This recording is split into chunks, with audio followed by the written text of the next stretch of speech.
దేవునికి మహిమ కలుగు కాక. దేవుని ఇచ్చిన మహాకృపను బట్టి దేవునికి వందనాలు చెల్లిస్తూ వచ్చిన బిడ్డలు దీవించి ఆన్లైన్లో ఆఫ్లైన్లో దేవుడు ఈరోజు మాట్లాడుతుంది ఏమిటంటే, ఈ భయంకరమైన దినాల్లో మన జీవితాలు చాలా విలువైనవి అని చెప్పి దేవుడు మాట్లాడుతున్నారు. కాబట్టి మనం సిద్ధపడదాం ఆ విలువైన జీవితాన్ని కాపాడుకోవడానికి. దాని ముందుగా దేవుని ఆరాధించుకుందాం.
సెలవైనది దేవుని సెలవైనది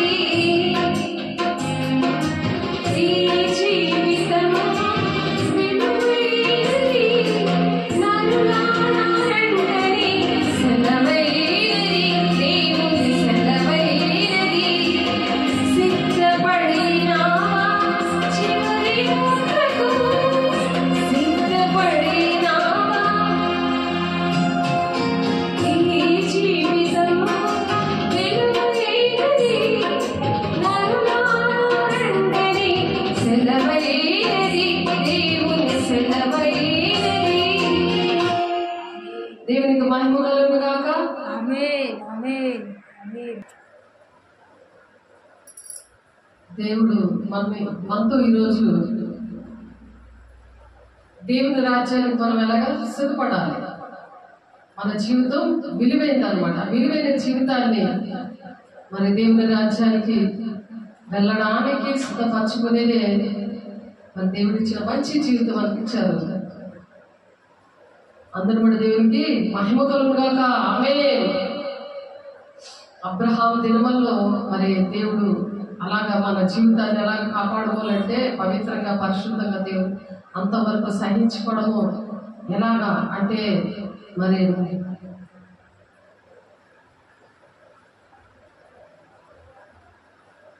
ఆదికాండం 26:5 దేవుడు ఇచ్చిన మాటలు ఏంటి మనం చెప్పుకుంటున్నాము.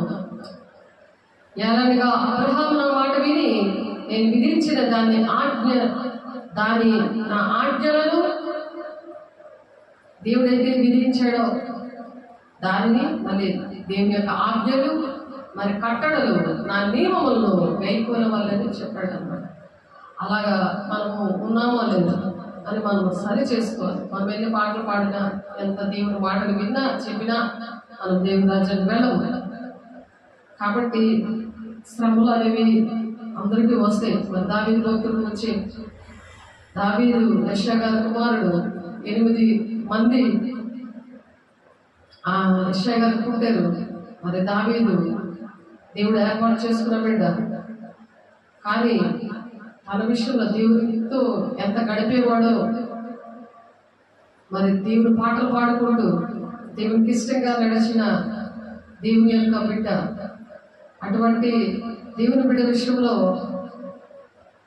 ఇక్కడ కీర్తనలు 22:6 నేను నరులను కాను పురుగును, నరుల చేత నిందించబడిన వాడను, ప్రజల చేత తృణీకరింపబడిన వాడను. నన్ను చూచి వారందరూ పెదవులు విరిచి తల ఆడించుచు నన్ను అపహసించుచున్నారు.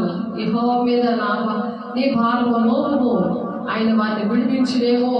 వాడు ఆయనకి ఇష్టడు కదా, ఆయన వారిని తప్పించినేమో అని వేళకోళంగా అపహసిస్తూ అన్నారు.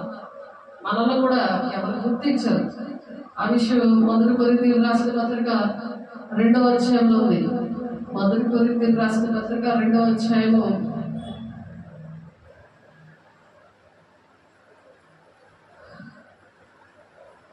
15వ వచనంలో ఆత్మ సంబంధి అయిన వాడు అన్నిటినీ వివేచించదు కానీ అతడి ఎవడి చేతనేను వివేచింపబడడు. మనల్ని ఎవరు గుర్తించట్లేదని మనం బాధపడతా ఉండడానికి వీల్లేదు. ఎందుకంటే దేవుని వాక్యం తెలుస్తున్న వాళ్ళు బాధపడరు. వాక్యం తెలియని వాళ్ళు చాలా బాధపడి దేవుడు పక్కన పెట్టి మనుషుల వైపు వెళ్ళిపోతుంటారు. అప్పుడు వాళ్ళకి ప్రకృతి సంబంధాలుగా తయారైపోతారు. దేవుని ఆత్మని పొందుకొని భాషలతో మాట్లాడి మంచి సేవకుల దగ్గర అభిషేకం తీసుకొని వాళ్ళు ఎలా తయారవుతారు? ప్రకృతి సంబంధాలుగా తయారైపోతారు. ప్రకృతి సంబంధమైన మనుషుడు దేవుని ఆత్మ విషయంలో అంగీకరించడం, అప్పుడు ఆ మాట వినరు. అవి అతనికి వ్యతిరేకంగా ఉన్నవి అవి ఆత్మానుభవం చేతను వివేచింపదగులు కనుక అతడు వాటిని గ్రహింపజాలడు. ఇంకా దేవుడు నమ్ముకున్నాను, అభిషేకం తీసుకున్నాను, దేవుని ఆజ్ఞలు పాటిస్తున్నాను, కానీ నాకు ఎందుకు ఇలా ఉంటుంది అది ఇలా ప్రకృతి సంబంధాలుగా మారిపోకుండా ఉన్న జీవితము విలువైనదని తెలుసుకోవాలి. దేవుని బిడ్డ, సార్వత్రిక సంగమ దేవుడు మనతో మాట్లాడుతున్నాడు. మనం ఆ విధంగా కాపాడుకోవాలి. మనుష్య జ్ఞానం అనేక మాటలతో కాక ఆత్మ సంబంధమైన సంగతులను ఆత్మ సంబంధమైన సంగతులతో సరిచూచుచు ఆత్మ అనేక మాటలతో వాటిని గురించే మేము బోధిస్తున్నామని పౌలు గారు చెప్తున్నారు.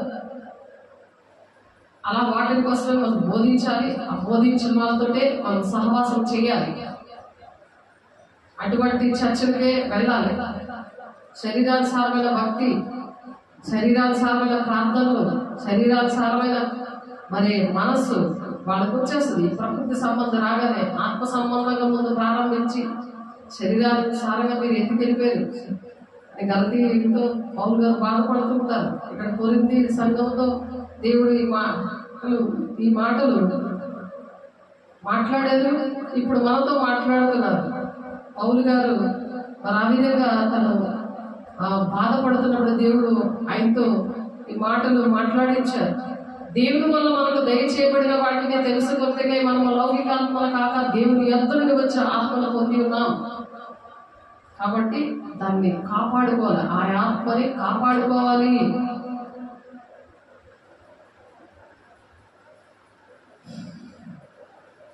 దేవుని దగ్గర ప్రార్థన చేస్తున్నాడు మరి దావీదు భక్తుడు. యెహోవా మీద నీ భారం మోపము, ఆయన వారిని విడిపించినేమో. వాడు ఆయనకు ఇష్టడు కదా, ఆయన వారిని తప్పించినేమో అంటున్నారు వాళ్ళు పెళ్లి పిలుస్తూ ఇరుగు పొరుగులు. మరి గర్భం నుండి నన్ను తీసుకురావడం నీవే కదా, నేను నా తల్లి యొద్ద స్తన్యపానం చేయించుండగా నీవే కదా నాకు నమ్మకం పుట్టించావు. గర్భ వయసు మీద మొదలుపెట్టి నాకు ఆధారం నీవే, నా తల్లి నన్ను కన్నద మొదలుపెట్టి నా దేవుడు నీవే. శ్రమ వచ్చి ఉన్నది, సహాయం చేయవాడు అప్పుడు లేడు, నాకు దూరంగా ఉండద్దు అని ఏడుస్తున్నాడు దావీదు భక్తుడు. ఎంత ప్రార్థన చేసి అలాగే మనం కూడా ఏడుస్తూ ఉంటాం, కానీ మనం లక్ష్య పెట్టరు అని చెప్పి ఇక్కడ పౌలు గారి ద్వారా దేవుడు మనతో మాట్లాడుతున్నారు. ఏంటంటే మనుషులు ఎలా ఉంటారు, ఆత్మ సంబంధి కూడా అన్నిటినీ వివేచించడు, కానీ అతను ఎవరి చేతను వివేచింపబడడు అని మనం ధైర్యం తెచ్చుకొని మన జీవితాన్ని నిలబెట్టుకోవాలి. మన జీవిత యాత్ర కొనసాగించాలి. ఎటువంటి కష్టం వచ్చినా అందుకే పౌలు అంటాడు, శ్రమైన ఖడ్గమైన హింసైన ఉపద్రవమైన నీ ప్రేమ నుండి ఎడబాపునా అని చెప్తున్నాడు. అలాగే యేసే విషయంలో కూడా అటువంటి శ్రమలు వచ్చాయి. మత్తయి ఎక్కడ ఉందంటే అది మత్తయి సువార్త 27వ అధ్యాయము చూద్దాం. మత్తయి సువార్త 7వ అధ్యాయము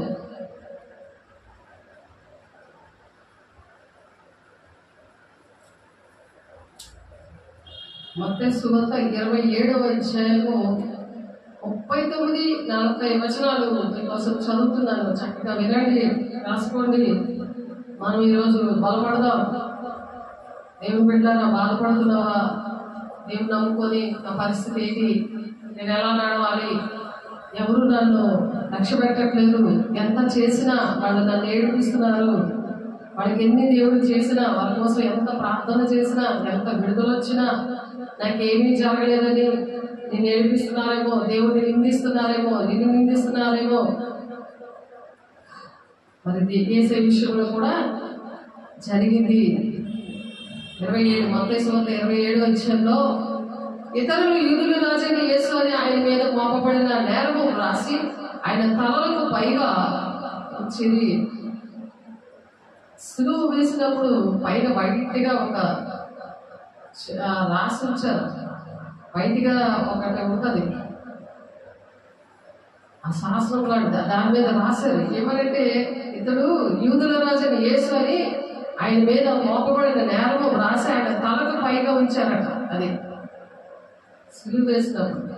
మరియు కుడివైపున ఒకడు, ఎడమ వైపున ఒకడు, ఇద్దరు బందిపోటు దొంగలు ఆయనతో కూడా సులువు వేయబడి ఆ మార్గం వెళ్ళిచుండిన వాళ్ళు ఏం చేస్తున్నారంటే, ఇక్కడ దావీదుకి ఏం జరిగిందో అదే జరిగింది.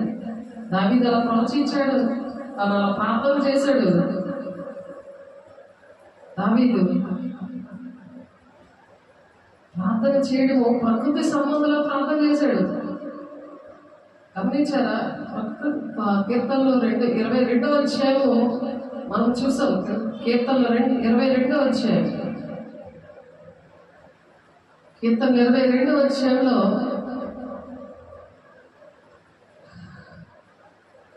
మనం ఇప్పుడు చూసాం కదా, 6వ వచనం, శ్రమ వచ్చినది సహాయం చేయవాడు అవడం లేడు, నాకు దూరంగా ఉండొద్దు అని ఏడ్చాడు.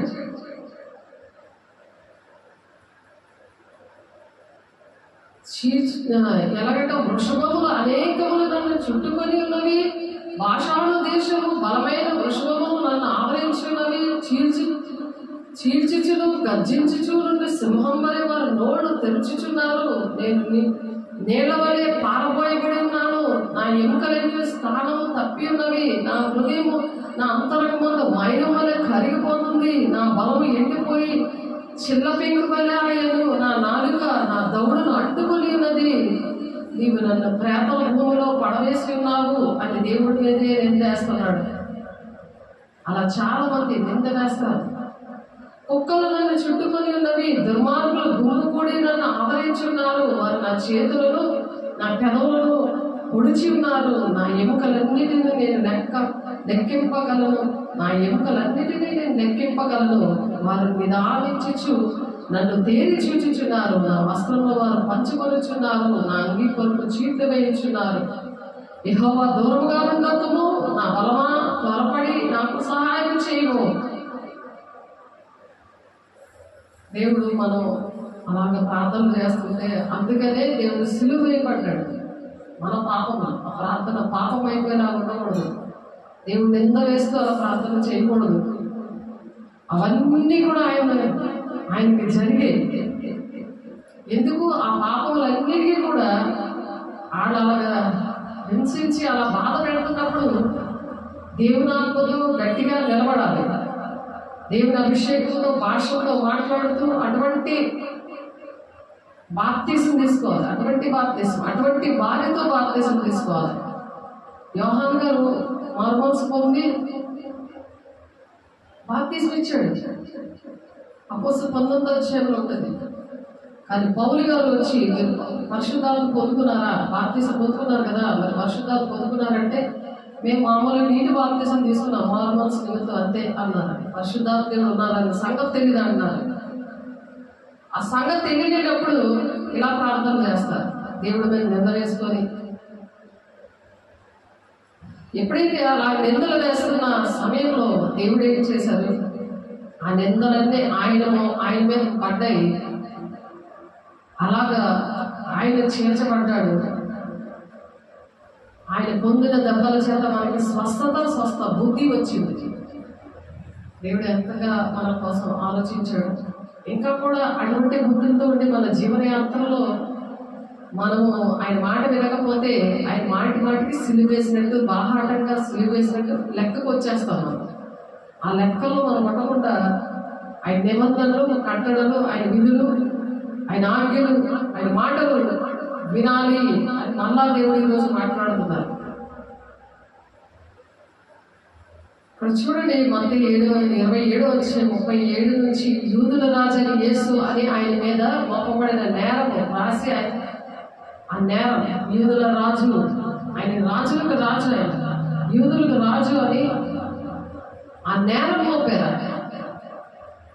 ఆయనకి రాజులకే రాజు ఆయన.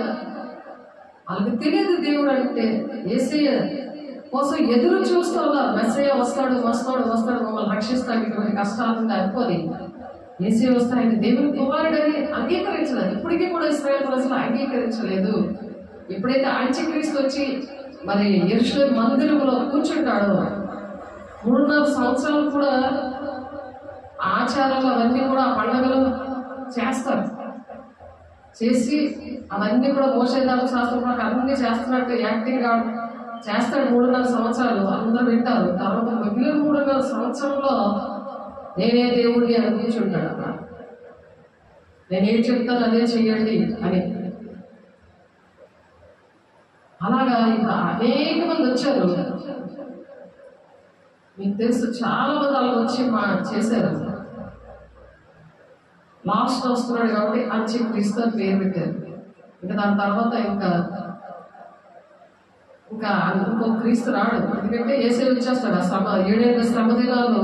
ఎందుకంటే ఎందుకు ఇవన్నీ చెప్తారంటే మన జీవితం విలువైందని మనం సిద్ధంగా లేకపోతే ఆ విలువైన జీవితాన్ని, ఆ టైంని, డబ్బుల్ని దేవుని ఆజ్ఞలు పాటించడం, ఇవన్నీ వాక్యానుసారంగా నడవడం, ఇవన్నీ పక్కన పెట్టి వాక్యం చదవకుండా మరి బురకెక్కలేనప్పుడు ఉపవాసం ఉండి ప్రార్థన చేసి పరిశుద్ధాలు పొందుకున్నప్పుడు వాక్యం అర్థం అవుతుంది. లేకపోతే వాళ్ళు గ్రహించడం ఉంది వాక్యం. గూఢమైన సంగతులు అని నిర్మయ 33:3 ఉంటుంది కదా, నాకు మొరపెట్టము ఉత్తరమిస్తాను, గూఢమైన సంగతులను నేను బోధిస్తాను అని. అలాగా అటువంటిప్పుడు పరిశుద్ధాత్మతో నింపినప్పుడు భాషతో మాట్లాడినప్పుడు అప్పుడే వాక్యం అర్థమవుతుంది. కానీ దేవుడి మాటలు, నిధులు, ఇవి క్రమము అన్నీ కూడా దేవుడు చెప్పినవన్నీ కూడా పాటించగలను, లేకపోతే పాటించలేదు. నేను అలాగా దేవుడు నాతో చేయించాను కాబట్టి నేను ప్రాక్టికల్గా అనుభవించి చెప్పగలుగుతున్నాను. ముందు నాకు తెలియదు ఇవన్నీ కూడా. మరియు కుడివైపున ఒకడును ఎడమ వైపున ఒకడును ఇద్దరు బందిపోటు దొంగలు ఆయనతో కూడా సిలువ వేయబడి ఆ మార్గంలో నిలిచిండిన వారు తలలూచుచు, దేవాలయం పడగొట్టి 3 దినముల్లో పట్టువాడ నిన్ను నీవే రక్షించుకోము, నీవు దేవుని కుమారుడివైతే సిలువ మీద నుండి దిగుమని చెప్పుచు ఆయన దూషించిరి. అలాగే శాస్త్రులను, పెద్దలను, ప్రధాన యాజకులు కూడా ఆయన అపహసించుచు, వీడి ఇతరులను రక్షించను, తను తానే రక్షించుకోలేడా కొనలేడా, ఇశ్రాయేలు రాజుగా ఇప్పుడు సిలువ మీద నుండి దిగినీడగా వారి నమ్ముదము. యూదులు, తన ఇంటి వారు, తన చుట్టుపక్కల ఉన్నవారు, దేవుడు చేసిన కార్యాలన్నీ చూసిన వారు అలాగా పెదాలు విరిచి మరి అలా ఆ విధంగా చేశారు. తలలోచు 39-34 ఉంది కదా, 39లో ఆ మార్గంలో నిలిచిండిన వారు తలలోచు. ఇక్కడ దావీదు కూడా అలాగే జరిగింది. ఎందుకంటే దేవుడు మన పాపముల కోసం, మన శాపములు, మనం చేసిన అటువంటి పరిస్థితులన్నిటికీ కూడా ఆయన సిలువ వేయబడ్డాడు 2000 సంవత్సరాల క్రితం. ఇప్పటికీ కూడా మన జీవన యాత్రని కరెక్ట్గా కొనసాగించకపోతే ఆయన మాటి మాటికి సిలువ వేసే లెక్కలో వస్తాము. దేవుడి బిడ్డ చాలా ఆలోచించు. దేవుడు నీతో సూటిగా మాట్లాడుతున్నారు. దేవుడు సిలువ వేసే బిడ్డగా ఉన్నావా? దేవునికి ఇష్టమైన బిడ్డగా ఉన్నావా? లేకపోతే దేవుని మహిమపరిచే బిడ్డగా ఉన్నావా? దేవాలయంలో పడగొట్టి 3 దినంలో పట్టుకోవడా నిన్ను నీవే రక్షించుకోము, నీవు దాన్ని దేవుని కుమారుడైతే సిలువ మీద నుండి దిగుమని చెప్పుచు ఆయన దూషించారు. ఆయన దిగిపోతే ఈరోజు మనకి రక్షణ లేదు. అలా పౌరుషంగా వెళ్ళిపోతున్నామేమో సేవలోని. దేవుడు ఒప్ప చెప్పిన పని పరిచారకులుగా ఉండకుండా, దేవుడు నీకు ఇచ్చిన వాగ్దానాలు, దేవుడు ఇలా నువ్వు నడుస్తావు, నిన్ను నేను దీవించాను, నువ్వు ఇలా నడవాలి, దేవుని పరిచర్యలో దేశేషంతో అవయవాలుగా ఉండాలి, దేవునికి ఇష్టమైన దేవుడు నమ్మకస్తులు పరిచారకులుగా ఎంచుకుంటాన్నాడు. కానీ శ్రమలు వస్తాయి, నిందలు, అవమానాలు. మరి దావీదుకి ఎలాగైతే వచ్చే, దావీదు అంత మంచిగా ఆయన ఇష్టానుసారుడు అంటున్నాడు కదా, దేవునికి ఇష్టమైన వాడు కదా నువ్వు, ఆయన రక్షిస్తాడేమో, ప్రార్థన చేయి అని అన్నారు కదా. ఇక్కడ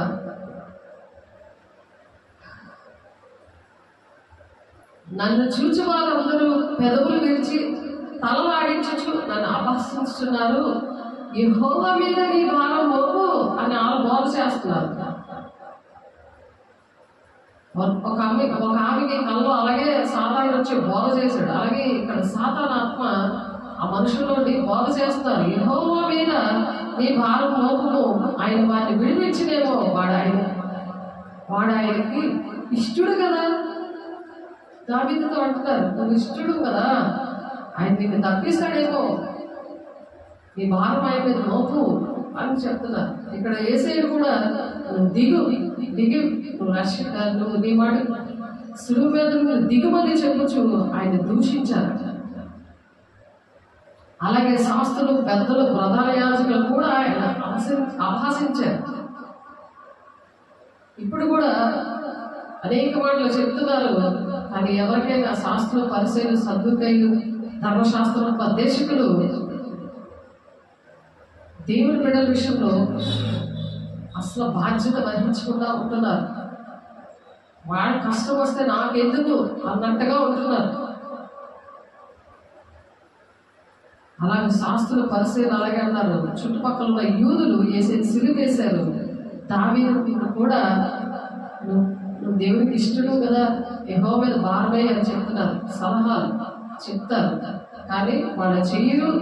వాళ్ళే దేవుడికి ఇష్టంగా ఉండకుండా అటువంటి మాటలు పెదవు తలలాడించు పెదవులు విరుస్తారు. దేవుడిని అనుకున్నావు కదా, నీ పరిస్థితి ఏంటి, నీ ఇంట్లో ఉన్న పరిస్థితి ఏంటి, నీ భర్త పరిస్థితి ఏంటి, ఇలాగంటారు. ఇలాగ అంటున్నప్పుడు సేవకుల దగ్గరికి వచ్చి ఏడిస్తే లాభం లేదు అని చెప్తారు, ప్రార్థన చేస్తారు. కానీ నువ్వు ఆత్మతో నింపబడినప్పుడు, పరిశుద్ధాత్మతో నింపబడినప్పుడు, అటువంటి వారితో బాప్తిసం తీసుకున్నప్పుడు దేవుడు అభిషేకిస్తాడు. అభిషేకించి భాషలతో మాట్లాడుతూ నేరుగా దేవునితోనే మాట్లాడడం అని ఉంది. 1 కొరింథీయులకు రాసిన పత్రిక 14వ అధ్యాయము, 1 కొరింథీయులకు పత్రిక 14వ అధ్యాయము 2వ వచనం.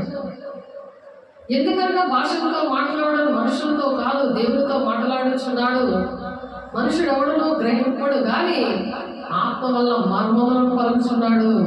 అది దెయ్యాల తత్వము, మనుషుల తత్వము. అందుకే ఇప్పుడు దేవుడు ఆయన ప్రాణం పెట్టాడు. ఎందుకు? అటువంటి రక్షణ.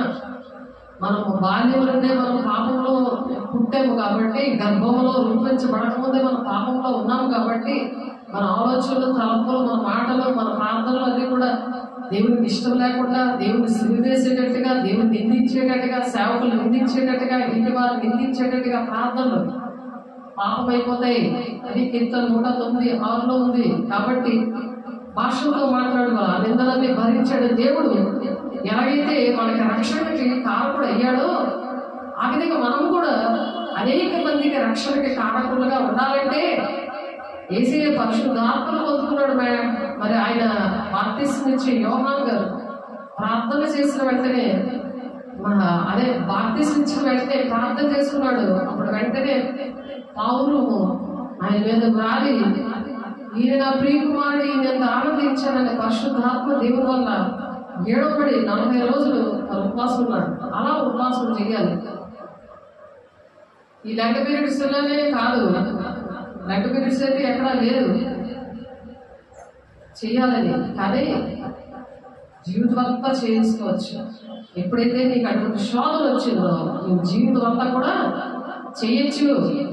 జీవితం అంతా ఉపవాసం ఉండొచ్చు. దేవుని దగ్గర మొదలుపెట్టుకోవాలి. అప్పుడు నీకు నోరు మాట్లాడలేవు కదా, నోరు మాట్లాడలేవు. నోరు మాట్లాడడం వస్తుంది, చెవుడు వినిపిస్తుంది. సాతాను నీ చెవులు మూసేస్తుంటాడు, నోరు మాట్లాడలేకుండా చేస్తాడు. అందుకనే అభిషేకం అకుల వెంటనే నోరు మాట్లాడుతున్నాడు. దేవుని మాటలే పలుకుతాడు. కోపలేని ఆత్మ వచ్చినప్పుడట వారు దేవుని మాటలే పలుకుతారు. ఏం మాట్లాడుతున్నామో మనం సరి చేసుకోవాలి. దినమంతా కూడా సరి చేసుకొని ఇందులో ప్రార్థన చేసుకొని దేవుని దగ్గరికి ఆ విధంగా రావాలి. ఇక్కడ మత్తయి సువార్త 3వ అధ్యాయము 16వ వచనంలో యేసు బాప్తిసం పొందిన వెంటనే నేలలో నుండి ఒడ్డునకు వచ్చాను. ఇదిగో ఆకాశము తెరవబడిన దేవుని ఆత్మ పౌరు వలె దిగి తన మీదకి వచ్చును చూచెను. మరియు ఇదిగో ఆయనే నా ప్రియ కుమారుడు, ఈయన యందు నేను ఆనందించుచున్నాను అని ఒక శబ్దము ఆకాశంలో వచ్చాను. మరియు ఇదిగో ఆయనే నా ప్రియ కుమారుడు, ఈయన యందు నేను ఆనందించుచున్నానని ఒక శబ్దం.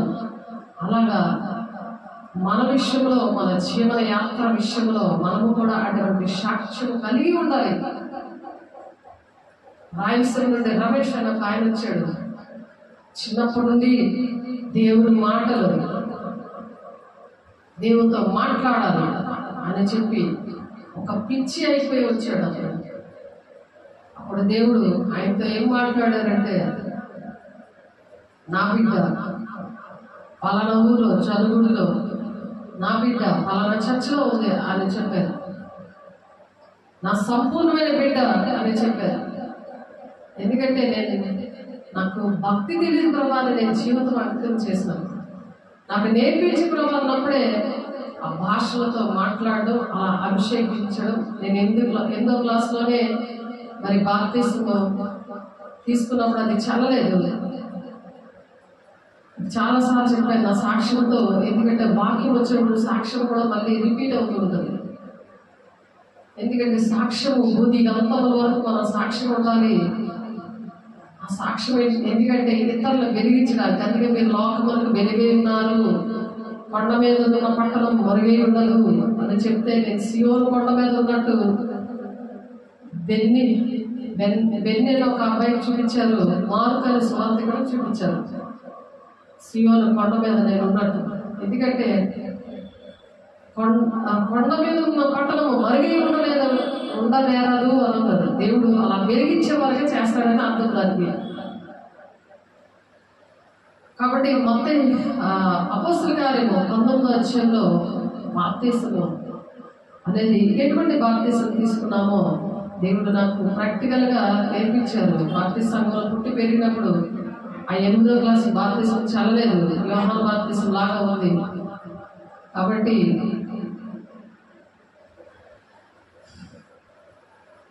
పౌలు గారు బాప్తిస్మం ఇచ్చినప్పుడు అక్కడ వాళ్ళు భాషలతో మొదలు పెట్టారు, చేతులతో ప్రార్థన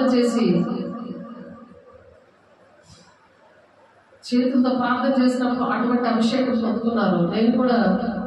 నేను గోపాలపట్నంలో సత్యదాస్ గారని ఆయన దగ్గర నేను పరిశుద్ధాత్మ పొందుకున్న తర్వాత వెళ్ళగానే పరిశుద్ధాత్మ పొందుకున్నాను. ఎందుకంటే నేను ఎప్పుడు ప్రేయర్లో ఉండేదండి.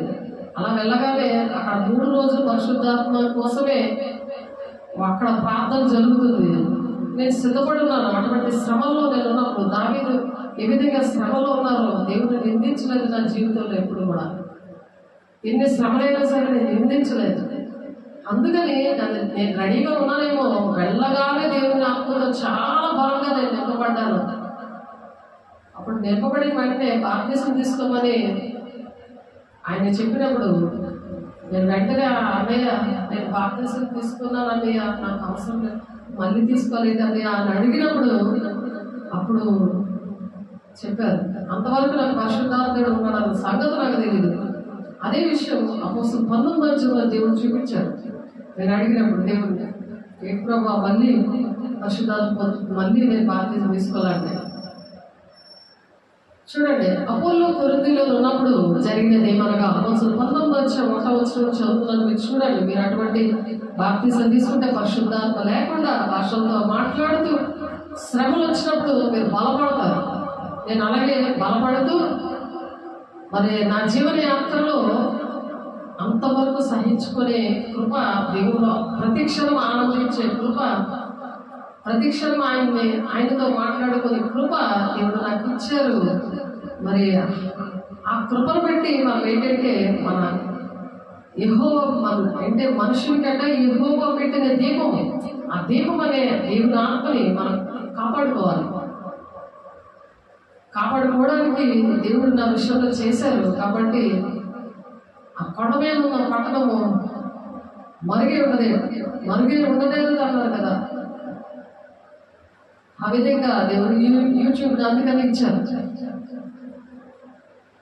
నాకు తెలియదు యూట్యూబ్ గురించి, కానీ ఆన్లైన్ సెల్ కూడా నాకు దగ్గర లేదు. ఆన్లైన్ చేయడానికి సెల్ కూడా నా దగ్గర లేదు. అలాంటిది మా పాపతో మాట్లాడారు. నేను వాడుతున్న సెల్ బండి మీద వెళ్తున్నాడు, బ్యాగ్ చిక్కిపోయిపోతే అది పోయింది.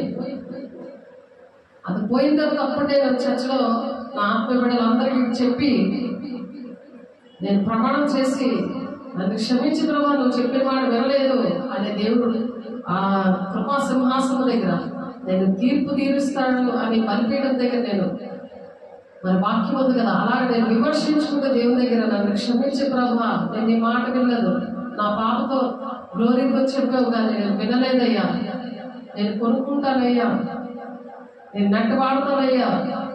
అప్పుడు జియో వచ్చిన కొత్తది, అప్పుడు జియో సిమ్ కూడా ఫ్రీగా ఇచ్చారు. సార్ కొనుక్కోగానే 9,000 పెట్టి అప్పుడు ఒప్పోసారి కొన్నప్పుడు దేవుడు అక్కడ నుండి మరి దేవుడు ఆ నెట్ అంటే ఏంటో తెలీదు, సెల్వాడడం తెలీదు. మన మామూలు వాకీ టాకీ టైపు నేను శాంసంగ్ ఆ సెల్ నేను వాడేది, అది టచ్చే కానీ నెట్ ఉండేది కాదు, టచ్ ఫోనే.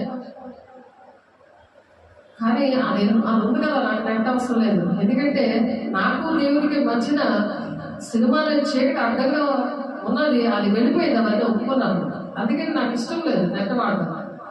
కానీ నెట్ వాడుతున్న వాళ్ళందరి కోసం సాక్షిగా దేవుడు ఉంచాలని అన్నట్టే దేవుడు మాత్రమే వాడతారు. కానీ ఇంకొక విషయాలు అందరూ కూడా ఉండవు. ఉండినా నేను చూడను, అది వాడను. అలా పరిశుద్ధంగా ఉంటుంది అసలు. ఉన్న బట్టి దేవుడు ఏం చేశారంటే అది ఆన్లైన్ లో కూడా దేవుని పిల్లలు వినడానికి సర్వలోకానికి వెళ్ళి సర్వ సృష్టికి అది ప్రతి ఒక్క ఇంటిలో దూరి ప్రధానమైన ఆజ్ఞ అది మత్తయి సువార్త 28:20 ఉన్నది. ఆ ప్రధానమైన ఆజ్ఞ పాటించడానికి దేవుడు నాకు కృప చూపించాడు. అలా మీకు కూడా కృప చూపించాలని నేను ఆశపడుతున్నాను. మరి నా దేవుడు కూడా ఆశపడుతూ మీతో మాట్లాడుతున్నాను. అలాగే నేను ఉన్నందుకు నేను ఆ 3 రోజులు ప్రార్థన ఫాస్టింగ్ ప్రార్థనలో వెళ్ళేటప్పుడు మంచిగా అంటే వాటర్తో పదవచ్చడి మంచిగా ఒకటి 3 రోజులు కూడా అన్నమాట. అలాగా అప్పుడప్పుడు ఇచ్చేవారు. ఫస్ట్ రోజు నేను అభిషేకం పొందుకోవడం కారణం ఏంటి మీకు చెప్తున్నాను, అది వాక్యంలో ఉంది, అది చూపించారు. అపోస్తలుల 19వ అధ్యాయంలో అపోల్లో కొరింథీలో ఉన్నప్పుడు జరిగినది ఏమనగా, పౌలు పై ప్రదేశములలో సంచరించి ఎఫెసునకు వచ్చి కొందరు శిష్యులను చూచి, మీరు విశ్వసించినప్పుడు పరిశుద్ధాత్మను పొందిందిరా అని అడిగాడు. మీరు విశ్వసించారు కదా, దేవుడు నిజమైన దేవుడు, ఆయన మీ విషయంలో కార్యాలు చేశాడు, అప్పుడు మీరు పరిశుద్ధాత్మ పొందుకున్నారా అని అడిగినప్పుడు వారు పరిశుద్ధాత్మ దేవుడు ఉన్నాడన్న సంగతే మేము వినలేదని చెప్పారు. నేను 8వ క్లాస్లో బాప్తిజం తీసుకుని చిన్నప్పటి నుండి కూడా ఆ సంఘానికి వెళ్ళినప్పుడు ఆ సేవకులు పరిశుద్ధాత్మ పొందుకోలేనప్పుడు అటువంటి బాప్తిజం నాకు చల్లలేదు. అటువంటి మరి చెడిపోయి పడిపోయి ఉన్న మనిషిని నాకు పెళ్లి చేసేసాను. తండ్రి మా డాడీని మీ ఇష్టమే అని, దేవా నీ ఇష్టమే అని గుడ్డి ప్రార్థన అది. అటువంటి ప్రాంతాలు వినడు, సాధారణ పక్కన ప్రార్థన చేస్తాడు. అలాంటి ప్రాంతాలు 196 ప్రకారం అలాంటి ప్రార్థన చేసి నేను మోసపరచబడ్డాను. కాబట్టి అనేకమైన ఆత్మలు అంచెలలో బయలుదేరుతాయి. అవి ఏ ఆత్మలో మీరు పరీక్షించుకోండి. 1 యోహాను 4:1 అందుకే ప్రభు చెప్తున్నారు. అనేకమైన భక్తుల ద్వారా దేవుడు మాట్లాడుతున్నారు, ప్రవక్తల ద్వారా అపోస్తలుల ద్వారా మాట్లాడి రాయించారు. 66 పుస్తకాలు కూడా ప్రవచించారు. అవి నెరవేర్పులో నూతన నిబంధనలో నెరవేర్చబడ్డాయి. ధర్మశాస్త్రాన్ని కొట్టివేయడానికి రాలేదు కానీ దాన్ని నెరవేర్చడానికి నేను వచ్చానని దేవుడు వచ్చి నెరవేర్చారు. అందుకు నెరవేర్పు జరిగింది.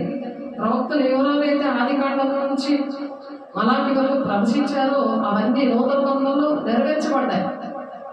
కొంతమంది న్యూ టెస్ట్మెంట్ కొత్త నిబంధనే చేయాలి, పాత నిబంధన అది విడిపోయింది అనుకుంటున్నారు. కొట్టేశాడు దేవుడు, అది కొట్టివేయడానికి రాలేదు. ఆయన ఆ కట్టడంలో నిబంధనలు మరి ఆ నిధులు, ఆ నిబంధనలు, విధులు అన్ని కూడా పాటించాలి. అవే ఉన్నాయి వాక్యాల్లో. కాబట్టి అప్పుడు అతను అలాగైతే మీరు దేని బట్టి బాప్తిసం పొందారని పౌలు గారు యోహాను గారి శిష్యులతో అడుగుతున్నారు. యోహాను గారు బాప్తిసం ఇచ్చిన శిష్యులతో మాట్లాడుతున్నారు, ఆ విశ్వాసంతో మాట్లాడుతున్నారు. అప్పుడు అతను అలాగైతే మీరు దేని బట్టి బాప్తిసం పొందుకున్నారు, ఆ పరిస్థితి కూడా అదే. అందుకని ఆయన బాప్తిసం ఇచ్చారు. సత్యదాస్ గారు గోపాలపట్నంలో ఉన్నారు. పరిశుద్ధాత్మ నేను పొందుకున్నాను. అమ్మ నీకు బాప్తిసం అవసరం అంటే పొందుకుంటే మరి అది కాన్ఫిడెన్స్ గా నిలబడాలంటే ఏం చేయాలి?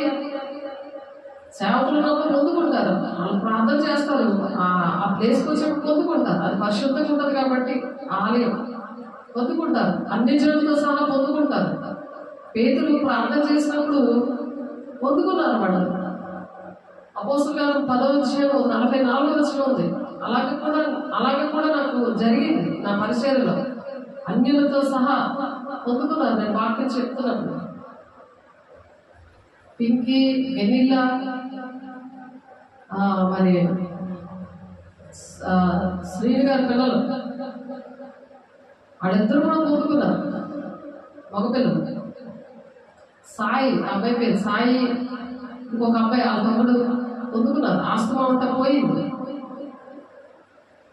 కాబట్టి అన్యులు వాళ్ళు చర్చికి వస్తున్నారు ఇష్టపడి, అన్యులతో సహా పొందుకుంటారని అక్కడ ఎక్కడ చూద్దాం, అపోస్తుల కార్యం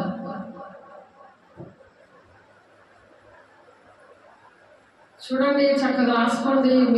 మీరు మనం ఏంటంటే మనము పొందుకొని మనం అటువంటి అనుభవాలు అనేక మందికి చెప్పాలి.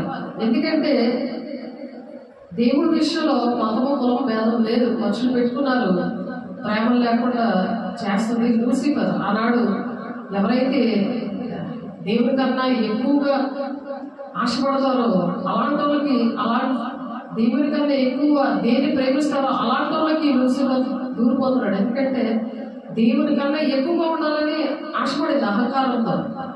అలాగే అహంకారంతో ఉన్నారు. ఉద్యోగం దేవుడు ఇచ్చేస్తున్నాడు, ఏదడిగితే అది ఇచ్చేస్తున్నాడు, దేవుడు పక్కన పెట్టేస్తున్నారు, సేవకులు పక్కన పెట్టేస్తున్నారు. కాబట్టి వాళ్ళ లూసిఫర్ దూరిపోతున్నాడు. ఈ దినాల్లో ఆ దినాల్లో మరి జరిగింది. ప్రధాన దేవదూత, ఆ దేవదూతలో అటువంటి దేవదూతలు లాంటి పిల్లల్లో దూరిపోతున్నాడు అహంకారంగా. ఎందుకంటే పరిశుద్ధాత్మ దేవుడు లేక. అందుకని కరెక్ట్ బాప్తిసాలు పొందుకున్నా సరే పరిశుద్ధాత్మతో సహవాసం చేయాలి. ప్రతి దినము సహవాసం చేయాలి. అన్ని జనులతో సహా దేవుడు ప్రేమిస్తున్నాడు. అందరి కోసం కూడా దేవుడు ప్రాణం పెట్టాడు. ఆ లూసిఫర్ అనే శాతానికి దక్కలేని సింహాసనము వీళ్ళకి ఎందుకు దక్కాలని మరి అందరూ వాడు దూరి దేవుడు పక్కన పెడతారు. దేవుడు నిజమైన దేవుడు, ఆయన ప్రాణం పెట్టాడు అని అందరికీ ఇష్టమే. లూసిఫర్కి కూడా ఇష్టమే. అది కూడా వణుకుతుంది. దెయ్యములు కూడా వణుకుతున్నాయి అని ఉంది దేవుడు అంటే. అలాగే వణుకుతున్నారు. మరి నామేంటి దేవుని అభిషేకం లేదు, మరి జీవనయాత్ర పరిశుద్ధంగా నడవలేదు, పరిశుద్ధాలు పొందుకోకపోతే దేవుని రాజ్యానికి వెళ్ళలేదు, మన జీవితాలు విలువైనవని తెలుసుకోలేకపోతున్నారు, అలా సిద్ధపడట్లేదు. దేవుడు వచ్చేసి ఆ నాటక సూచనలో ముందు ఆయన గుర్రు పిల్లగా వచ్చాడు, ఇప్పుడు గర్జించి సింహంలాగా రాబోతున్నాడు. సిద్ధంగా ఉండాలి కదా. దేవుని పిల్లల కోసం ఎవరైనా ప్రాణం పెడతారా? రక్తం ఇచ్చి కొన్నానని ప్రకటన 5:9 మరి దేవుడు మాట్లాడుతున్నారు అక్కడ. వ్యవహార్ గారు ఆ దర్శనాలు చూసి చెప్తున్నాడు. కాబట్టి పేతురు ఇక్కడ చెప్తారు, ఈ మాటలు ఇంకా చెప్పుచుండగా అతని బోధ విన్నవారు అందరి మీద పరిశుద్ధాత్మ దిగడు. సున్నతి పొందిన వారిలో పేతురుతో కూడా వచ్చిన విశ్వాసులందరూ పరిశుద్ధాత్మ వరము అన్యజనుల మీద సైతము కుమ్మరింపబడటం చూచి విభ్రాంతి నొందిరి. జరిగింది నా విషయంలో. ఆరాధన చర్చి ఇక్కడే మొత్తం అంతా ఆక్యుపై చేశారండి. మొత్తం సంఘాన్ని అంతా కూడా ఆక్యుపై చేశారు.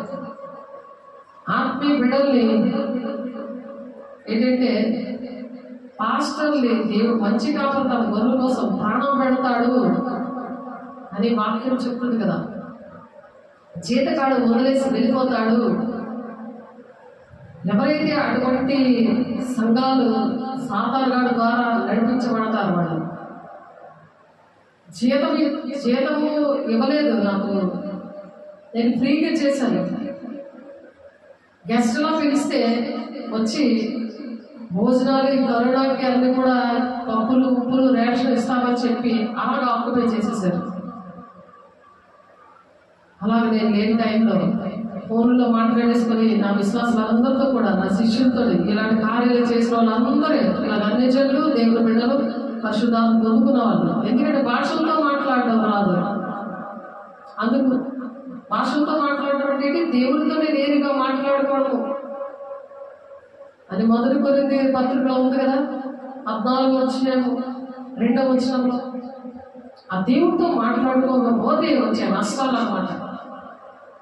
జీవితాంతం నిలబడలేదు. ఆ జీవితం విలువైనదని తెలుసుకోలేకపోతారు. వివేచన వరము కృపావరాల్లో ఒకటి. ఆ వివేచన వరము తెలియదు వాడికి. ఏ ఆత్మ బయలుదేరుతలే పరీక్షించుకోలేదు. ఈ అంచె దినాలు అనేకమైన ఆత్మలు బయలుదేరుతున్నారు. ఏ ఆత్మలో పరీక్షించుకోలేదు. అలా పరీక్షించుకుంటే దేవుని బిడ్డ సార్వత్రిక సంగమా మేకల్ని గొర్రెల్ని దేవుడు వేరు చేసేస్తాడని మన వాక్యం చెప్పుకున్నాం కదా, అలా వేరు చేసేస్తాడు. దేవుని రాజ్యాన్ని రండి, దేవుని చేత ఏర్పరచబడిన వాళ్ళ రండి, నా రాజ్యం స్వతంత్రించుకుని వాక్యం చెప్పుకున్నాం. నేను అనేక సార్లు చెప్పు ఆ గుంపులో మనం ఉండాలని. దేవుడు ఎంతో మనల్ని ప్రేమించేటట్లా అంతవరకు సహించేవాడే జీవ కిరీటం పొందుకుంటాడు. అలా సహించుకోవడానికి భాష పనిచేస్తుంది. దేవునితో మాట్లాడుకోవాలి, మనుషులతో మాట్లాడకూడదు. ఏకాంతంగా దేవునితో గడపాలి. ఇంట్లో ఎవరు లేనప్పుడు ఏకాంతంగా దేవునితో మాట్లాడుకోవాలి. ఎవరు లేకపోతే మంచి సమయం దొరికింది నాకు అని నాకు అనిపిస్తుంది. సెపరేట్గా పడుకుంటాను, సెపరేట్గా చక్కగా నేను ఏసైతో మాట్లాడుకుంటాను. అన్ని పనులు ఇంట్లో చేసి పెడతాను మా ఆయనకి.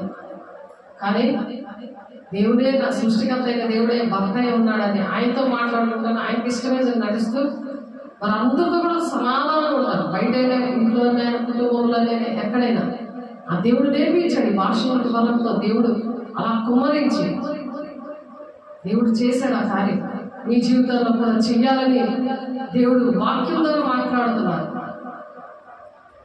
మత్తయి 10:20 ఉంటుంది కదా, మాట్లాడేది మీరు కాదు, పరిశుద్ధాత్మ దేవుడే వాళ్ళతో మాట్లాడుతున్నారు. అలా పరిశుద్ధాత్మ దేవుడే ఇప్పుడు మనతో మాట్లాడుతున్నారు. వారు పరిశుద్ధాత్మ ఉన్నాడన్న సంగతి మేము లేదని చెప్పారు యోహాను గారి శిష్యులు. నీటి మూలంగా బాప్తిసం పొందుకున్నాం అంతే, మారు మనసు నిమిత్తం బాప్తిసం పొందుకున్నాం అంతే అని చెప్తున్నారు. అపోస్తలుల గారు 19:2 రాసుకోండి, ఆ వాక్యం పెట్టుకుని ప్రార్థన చేసుకోండి. మీరు అలా పొందుకొని ఇతరులు కూడా వెలిగించే వారిగా ఉండాలని దేవుడు మిమ్మల్ని దీవిస్తున్నాడు. దేవుని బిడ్డ బాధపడే పని లేదు. పరిశుద్ధంగా ఉన్నప్పుడు నేను ఆ పరిశుద్ధంగా ఉండి నేను వెళ్ళిన వెంటనే నేను చాలా బలంగా నేను పొందుకున్నాను. 5 పట్టుకోలేకపోయాను, నేను అంత బలంగా నేను పొందుకున్నాను. అప్పుడు నేను నా బాడీ ఎలా ఉందంటే పేపర్లో ఇలా తిరిగిపోతున్నట్టు అయిపోయింది ఆ రోజు. ఇప్పటికీ కూడా నేను బలంగా నేను వాక్యం ద్వారా బలపడతా ఉంటాను. పరిశుద్ధాత్మ దేవుడు నాతో మాట్లాడుతుంటారు. నేను మాట్లాడుతుంటే పాట ద్వారా నాతో మాట్లాడుతుంటారు. వాక్యం ద్వారా నన్ను ఓదార్చుతూ ఉంటాడు. వెంటనే నాకు గుర్తొచ్చేస్తుంది. నాకు ఫస్ట్ ఇచ్చిన వాగ్దానం కీర్తన 32:8 నీకు ఆలోచన చెప్పేదను, నీకు నడవలసిన త్రోవను నేను బోధిస్తాను అంటున్నాడు. నాకు అనుక్షణం నాతో మాట్లాడుతూ ఉంటాను, అలా బోధిస్తూ ఉంటాడు. నేను ఒకటనుకుంటే దానికన్నా మంచి ఆలోచన ఆయన చెప్తా ఉంటాను. నేను వేసుకున్న బట్టల దగ్గర నుంచి, నేను మాట్లాడుతున్న మాటల దగ్గర నుంచి ఆయన మాట్లాడుతూ ఉంటారు. అలా మన జీవన యాత్ర చాలా, మన జీవితాలు చాలా విలువైనవని మనం ఆశపడాలి. ఎందుకంటే మనం ఎదుర్కొనే చాలా మంది నశించిపోతున్నారు, చనిపోతున్నారు, నరకాలకు వెళ్ళిపోతున్నారు. అయ్యో ఈ ఆత్మకు నేను నా సాక్ష్యం, నా మాటలు చెప్తే దేవుని రాజ్యానికి వెళ్ళును కదా, దేవుడు నన్ను లెక్కడుగుతాడేమో భయం పుట్టేస్తుంది కదా. నాకు భయం కూడదు. ఆ కట్టలు అనుసరించలేదేమో ఏడుపు వచ్చేసి దేవా నేను చేస్తానయ్యా నీ చేతులైతే వెంటనే ప్రమాణం చేసి నా ఆత్మీయ పిల్లలు కూడా నేను కూడా అలా చేతి ప్రమాణం చేసి నేను ఉంటానయ్యా, మీరు సహాయం చేయండి, నాతో ఉన్నారయ్యా, నేను చేస్తానయ్యా, నాకు సహాయం చేయండి అయ్యా, మీరు చేస్తున్నారయ్యా, మీకు వందనాలయ్యా, ఇలా ప్రార్థన చేసుకుంటూ గంటల ప్రార్థన చేయట్లేదు. అనుక్షణం అలా మాట్లాడుకొని మరి దేవుడితో గడపడం. ఎప్పుడు లేపితే అప్పుడు లేవడం. 1 గంటకు లేపినా, 3 గంటలు లేపినా, ఎన్ని గంటలకు లేపినా ఏమి జరుగుతున్నాయో ఏంటో అన్ని కూడా సూటిగా మాట్లాడుతూ ఉంటాడు ఆయన వాక్యం ద్వారా, స్వరం ద్వారా, దర్శనం ద్వారా, కలం ద్వారా దేవుడు మాట్లాడుతూ ఉంటారు నాతో. అందుకని నేను చెప్పగలుగుతున్నాను. నాకు అంతకుముందు నాకు తెలియదు పరిశుద్ధాత్మ దేవుడు ఉన్నాడు అన్న సంగతే తెలియదు. ఏ ఏరియాకి వెళ్తానో, ఏ విషయంలో నా భర్త కోసం నేను ప్రార్థన చేసినప్పుడు ఆ విషయంలో విడుదల వచ్చిందో ఆ ఏరియాలోనే నన్ను పనిగా నియమించాడు. ఆ పిలుపు దర్శనం కలిగించి దేవుడు ఇచ్చాడు. అలా ఇష్టంగా చేయడానికి, ఆ ప్రజలతో నేను ఇష్టంగా గడపడానికి నాకు సహాయం చేశాడు. గొప్ప దేవుడు, శక్తివంతుడు. ఆయన నా కోసం ప్రాణం పెట్టాడు. అయ్యో నేను కూడా ప్రాణం పెట్టాలి. అలాగే నేను బద్దురాలనే ఉన్నాను. ఆయన పోలి నడవాలి, క్రీస్తు కలిగిన సంపూర్ణ గలవారు అన్ని విషయాలు ఎదగాలి అని ఒక ఆశ, ఒక తృష్ణ పెట్టి ఉన్నాడు దేవుడు. ఎఫెసీ 4:15 ఉంది ఆ మాట. అప్పుడు అతడు అలాగైతే మీరు దేనిని బట్టి బాప్తిసం పొందిందని అడుగుగా వారు యోహాను బాప్తిసం బట్టియే. 19:3 చదువుకున్నాను. చక్కగా చూడండి, ఆ వాక్యం పట్టుకుని కన్నీరుతో ఉపవాసం ప్రార్థన చేయండి. దేవుడిని అడగండి. అడుగు వాటి కంటే ఊహించే వాటి కంటే అత్యధికంగా దీవించే దేవుడు మన దేవుడు, మన మధ్యలో ఉన్నాడు. ఆయన మాట్లాడే దేవుడు. అందుకు పౌలు యోహాను తనకు వెనుక వచ్చి వారి యందు అనగా యేసునందు విశ్వాసం ఉంచవాలని ప్రజలతో చెప్పుచు మారు మనసు విషయమైన బాప్తిసం ఇచ్చానని చెప్పాను. యోహాను గారు ఏం చెప్పారు? మారు మనసు నిమిత్తము నేను బాప్తిసం ఇచ్చానని చెప్పాడు. వారు ఆ మాటలు విని ప్రభువైన యేసునామమున బాప్తిసం పొందిరి. పౌలు గారు ప్రభువైన యేసునామములో బాప్తిసం ఇచ్చారు. తర్వాత పౌలు వారి మీద చేతులుంచగా పరిశుద్ధాత్మ వారి మీదకి వచ్చాను. అప్పుడు వారు భాషలతో మాట్లాడుటను ప్రవచించుటను మొదలుపెట్టింది. వారందరూ ఇంచుమించు 12 పురుషులు. తర్వాత అతడు సమాజ మందిరంలోకి వెళ్ళి ప్రసంగించుచు దేవుని రాజ్యం గురించి తర్కించుచు ఒప్పించుచు ధైర్యంగా మాట్లాడుచు 3 నెలలు గడిపాడు. దేవుని మాటలు అలా తర్కిస్తా వాళ్ళకి ప్రసంగించుచు మన సమాజ మందిరంలోకి వెళ్ళి అలాగ చేశాడు. ముందు ఆయన హింసకుడు, దూషకుడు, హానికరుడు, సెల్ ఫోన్ ఉంటే సెల్ ఫోన్ ఎరగొట్టేసేవాడు. ఏంటండి ఏమైనా ఉండదే అవి ఎరగొట్టేసేవాడు, కింద వేసి తొక్కేసేవాడు, మీద పడి కొట్టేసేవాడు. అలాంటి మనిషిని స్వార్థికుడిగా వాడుకున్నాడు. సంఘాల కట్టేవాడిగా వాడుకున్నాడు. బాధ్యత లేకుండా బిహేవ్ చేస్తున్నారేమో మీ ఇంట్లో భర్తలు కానీ, భార్యలు కానీ, పిల్లలు కానీ. కారణాలు ఇవి. కుటుంబం కట్టబడాలంటే పరిశుద్ధాత్మ శక్తితో ఉండి ప్రార్థన చేసినప్పుడు వాళ్ళకి విడుదల వస్తుంది. మీ పిల్లలు ఫెయిల్ అయిపోతున్నారేమో, ఉద్యోగాలు రావట్లేదేమో,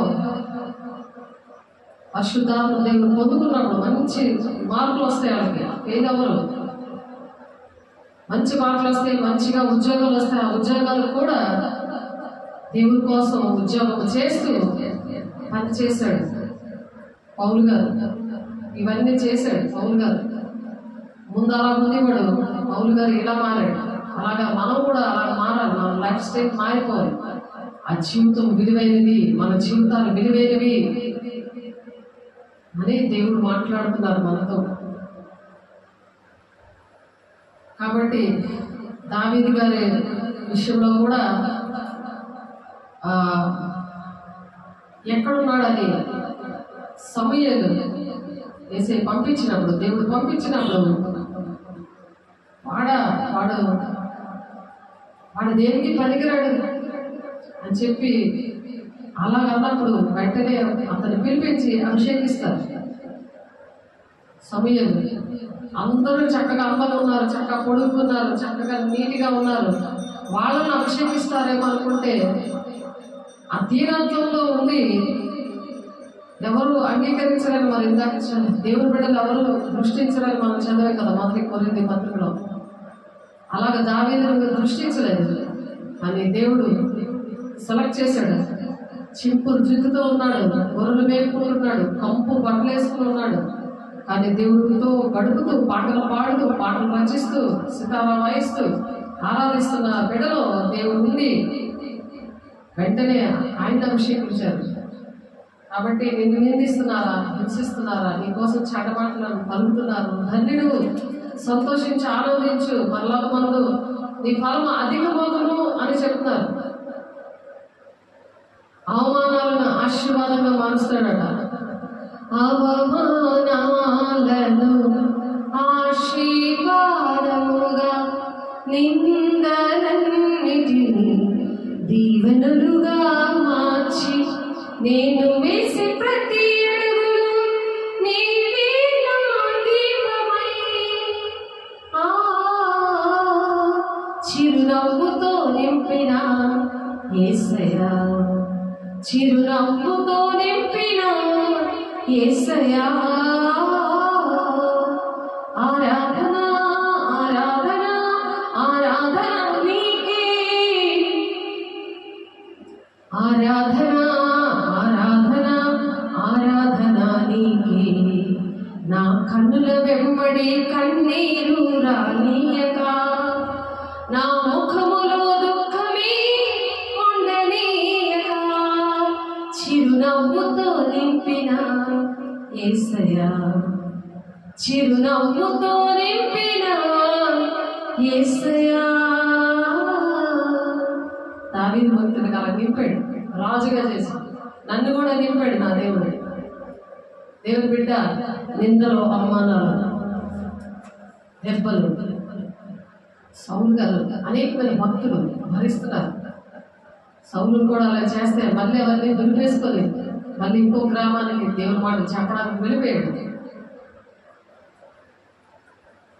కాబట్టి ఇక్కడ రోమ 1:5 యేసు క్రీస్తు శరీరం బట్టి దావీదు సంతానంగాను మృతుల్లో నుండి పునరుత్థానుడైనందున పరిశుద్ధమైన ఆత్మ బట్టి దేవుని కుమారుడుగాను ప్రభావంతో నిరూపింపబడెను. ఎప్పుడైతే దేవుని అభిషేకం పొందుకొని అలా చేతులేసి ప్రార్థన చేసినప్పుడు పౌలు గారు భాషతో మాట్లాడారు. నన్ను కూడా అలాగా భాషతో మాట్లాడేలాగా చేశారు. అది ఎక్కడంటే విజయనగరంలో పంటంపేట చర్చిలో నేను వెళ్తున్న దైవస్వరూపి చర్చి సంసోన్ గారు. అక్కడ పరిశుద్ధాత్మ ఉన్నాడన్న సంగతి నాకు తెలియలేదు. భాషలతో మేము సంక్రాంతి 5 రోజులు పరిచర్య, 5 రోజులు కూడా ఏ బ్యాచ్ బి బ్యాచ్ 2 కూడా అలాగా 2 గంటల ప్రార్థన అనమాట, నిత్యము ప్రార్థన. ఆ ప్రార్థనలో యవ్వనులు దర్శనం చూసేవారు, వృద్ధులు కలలు కదివారు, ప్రవచించేవారు. వాళ్ళు ఎలా కూర్చోబెట్టేసేవాడు ఆయన తెలియదు ఆయనకి. భాషలతో మాట్లాడుతుంటే తెలియదు మాట్లాడుతుంటే ఆయన. నాకు అప్పటికే 2 నెలల్లో ప్రార్థనలో ఉన్నాను నేను. అమ్మో భాషలు అంటే భయం, అమ్మో దెయ్యం పెట్టినట్టు ట్రీట్ చేస్తారని వద్దుదేవా, నాకు భాష వల్ల నాకు వద్దు అని ఏడ్చాను. ఎప్పుడైతే ఏడ్చానో అది విజయనగరం వచ్చి అన్ని వరాలు ఉన్నాయి. అప్పుడు ఏసే శరీరం రక్తముగా మారనిచ్చారు. మరి క్యాన్సర్ పేషెంట్లు మారారు. అక్కడ నేను 2 నెలలు ప్రాంతాలు ఉన్నప్పుడు అప్పుడు ఆ సంవత్సరం గారికి ఏంటంటే చెయ్యకపోతే ఆయన ఏకాంతానికి రాలేదు. ఆయన రాకపోతే ఆయన నాకు 5కి అప్పచెప్పాడు. ఆయన ఒక గడసర్పం పట్టిన ఆయన్ని క్యాన్సర్ పేషెంట్ అప్పచెప్పాడు. ఆయన మరి స్థుతి ప్రాంతాన్ని 30 మంది నడిపించమని అప్పచెప్పారు. అవన్నీ కూడా పరిశుద్ధాత్మ దేవుడే నడిపించాడు. కానీ భాషల వరం అనేది దేవునితో మాట్లాడి మళ్ళీ తిల్లవడం, ఆ నిందలు అవమానాలు వస్తే ఓర్చుకోవడం అనే విషయాలు నాకు తెలియదు.